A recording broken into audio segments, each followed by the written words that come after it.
take you back to the top of the slide. Where I stop and I turn and I go for a ride. Till I get to the bottom and I see you again.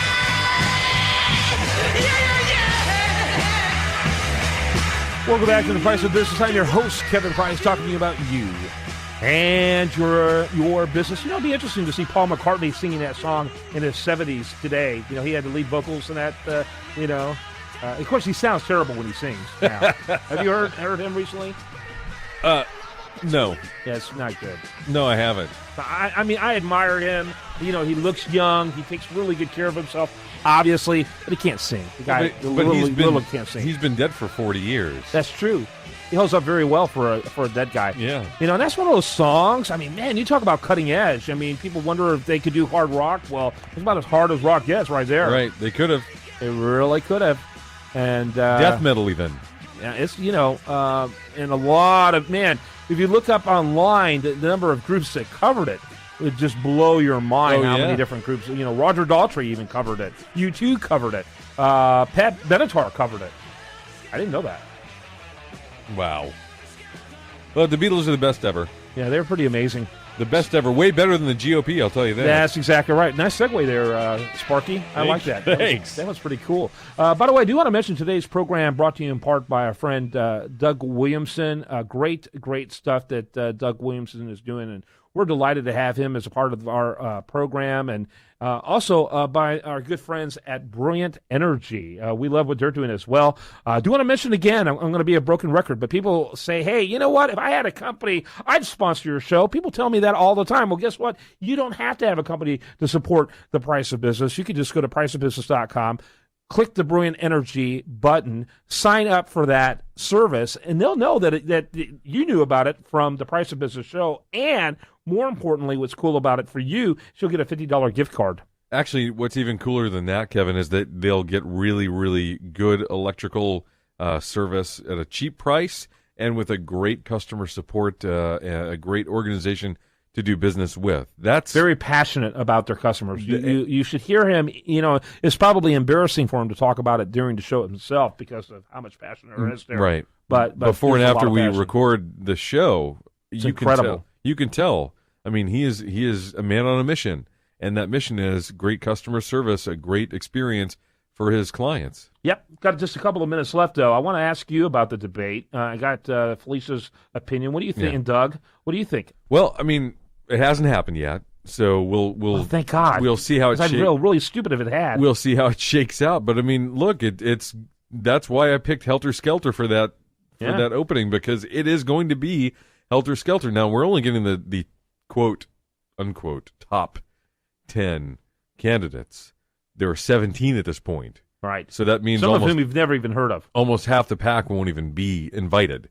So, can you imagine having 17 people? I can't even imagine having 10. 10's crazy. But having 17 on the stage at the same time, what are you going to get, 10 seconds each? One more than what you have on any baseball team on the field at the same time. Yeah. It's ridiculous. Twice as many as a basketball team. So, ideologically speaking, I think that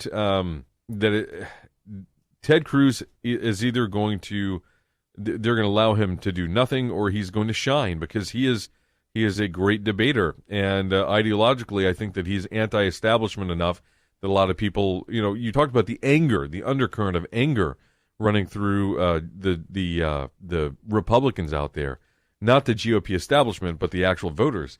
And I'll tell you right now, after that stunt in the Senate with Planned Parenthood, when the GOP couldn't even make that happen to defund them this week, there's going to be a lot of people out there very mad at the GOP establishment. And so people are weeping and gnashing of teeth. That's right. Yeah. People like, the establishment candidates. It's like Mitch McConnell's running. He might as well be. Lindsey Graham ain't going to do well. There are a lot of people who are not going to do well. He's ranked 15 right now, by the way, according to. So he won't even be. No, he's not going to be on there. But some of the guys like candidate. Santorum, who came that close of snacking the nomination, he's not even in the top 15. Yeah. And he's in the 11 through 15. Right. Bobby Jindal, Rick Perry. Wow, what a shock. Yeah. But Rick won't be there, most likely. No, I hope not. So don't throw the dog a bone. I mean, it's going to be fireworks. It's going to be interesting to see Trump versus Walker versus Rubio and Cruz, and I guess Rand Paul, to see those five guys, to see what they do. Now, is Chris Christie? Has he even number 10? Yeah. Well, see, Santorum really blew it. Santorum should have almost been a perennial type candidate for, we should have saw a lot more of him for the first 2 years than we did. We saw him because of the circles we're in, but he should have, been speaking out more often. He should have been one of the first to announce. He should have been crowding space earlier on. It's almost like an afterthought that he decided to run.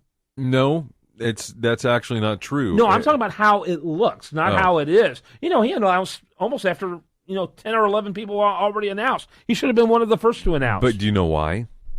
He didn't have any financial support. He couldn't garner the support in order to make it happen. Well, he's not a rich man. No, I know that. And thinking that he can get it after announced isn't necessarily a good theory. I know, and especially because the media is making him, they're vilifying him every chance they get. The media hates Rick Santorum. Yeah, more than any other candidate. I like Rick more than most of the people on that top 10 list. There's not one candidate on there that they hate more than Rick Santorum. Yeah, I don't know if that's true. I don't know. I think Trump's pretty high on that list. And the media love Donald Trump. Love hate, though, and the hate's pretty huge. They love. I don't having think they him like on there. Ted Cruz at all. Making comparisons between him and Joe McCarthy. Yeah, they don't like Ted Cruz at all, but they hate Rick Santorum, and it's all because of the homosexual. It's the gay mafia. It's because of his his Christian worldview. It's the gay mafia. It's against LGBT rights and also against abortion, and you cannot have more hate. The most sacred of institutions among the left, the hard left. The only thing that Rick Santorum could do to be more hated than the media at this point is to kill a lion. This is true. All right, that was fun. All right, when we come back tomorrow, much more for you. We will have more debate coverage, obviously, in the days to come.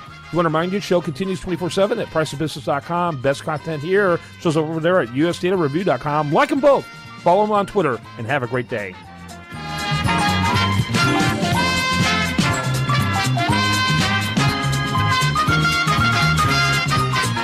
No lions were hurt during the making of this broadcast.